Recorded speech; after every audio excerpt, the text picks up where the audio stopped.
What's up, guys? My name is Ace, and we now have the official trailer for Battlefield 2042, as well as a bunch of other details about the game that I wanted to share in today's video. But first, I wanted to answer a question that I've been getting so much about Battlefield, and that is, will I be covering it? Will I be making YouTube content on it this year?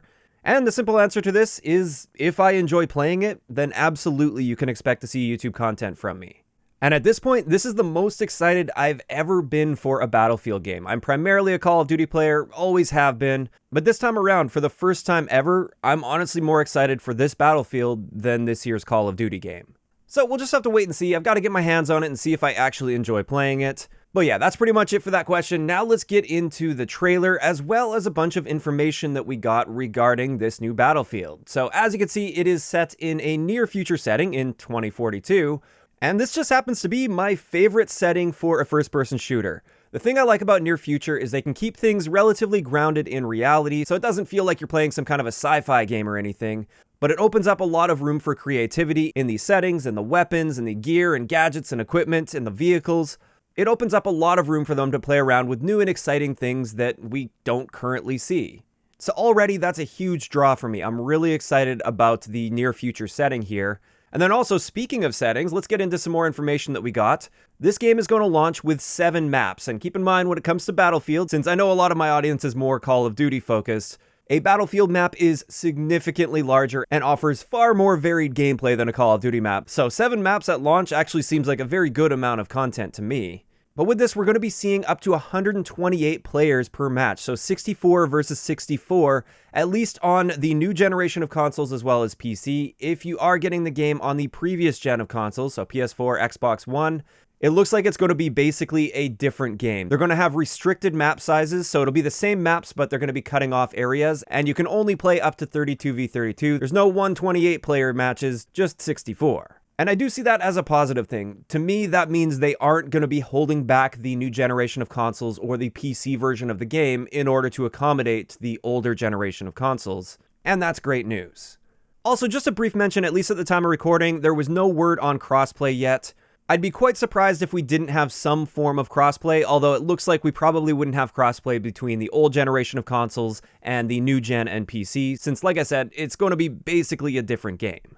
Now, let's talk about those 7 maps and where they're going to be set. We've got a very wide variety of settings, which I also love. Each map, based on what we can see in the trailer and based on the screenshots and stuff that we've gotten, is going to be very unique and have a totally different look and feel to it, which I love. So with the 7 maps, we're going to have a map in South Korea, Singapore, French Guiana, India, Egypt, Qatar, and Antarctica. So huge variety in settings here. And also another interesting thing is they're going to have dynamic weather events, like we can see in the trailer, a giant tornado, or it looks like sandstorms as well. That's going to be a part of it. Probably also a big blizzard in Antarctica. And it seems like these weather events are really going to be changing up the gameplay in real time. It's not just some animation off in the distance or something. It's actually going to be interacting with the gameplay. Additionally, something really interesting about this is there will be no campaign for this game. It's going to be multiplayer only, and also, at least at launch, there will be no Battle Royale component to this, so it's 100% focused on multiplayer. And in a lot of ways, I find that to be exciting as well. I think there's just so much more replayability when it comes to multiplayer, and the vast majority of playtime is going to be spent in multiplayer. So when it comes to giving up campaign in order to have that 100% focus on multiplayer, I'm totally happy and on board with that. As for Battle Royale though, this is something where I fully expect they will have a Battle Royale mode at some point post-launch. Perhaps like early 2022 or something like that. I would be very surprised if they're not currently working on a Battle Royale. It's just not something that we should be expecting to see at launch. Now on top of this, it looks like we're going to be seeing 4 seasons within the first year of launch. So it looks like basically every quarter we're going to have a new season. And with this, looks like they're going with the Battle Pass system, which is no surprise. That's just become the norm for most games these days. So they'd have a free version of the Battle Pass as well as a premium version, which will obviously offer a lot more interesting cosmetics and stuff. But finally, for some info I wanted to share in today's video, we did get some new info on a new gameplay mechanic that they added with this game.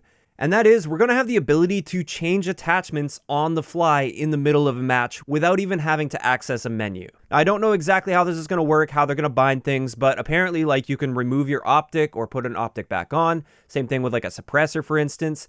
You can do all of that stuff while you're actually in the match in real time. which is another thing that I find quite interesting, and I think that will lead to even more dynamic gameplay. Like if you're outside picking people off, you might want to have an optic on there that gives you a bit more zoom and just a little more clarity. Whereas then in that same life, you might want to push into a building or something, and therefore you might want to take that optic off and just switch to iron sights. Or you might want to put a suppressor on once you go into that building.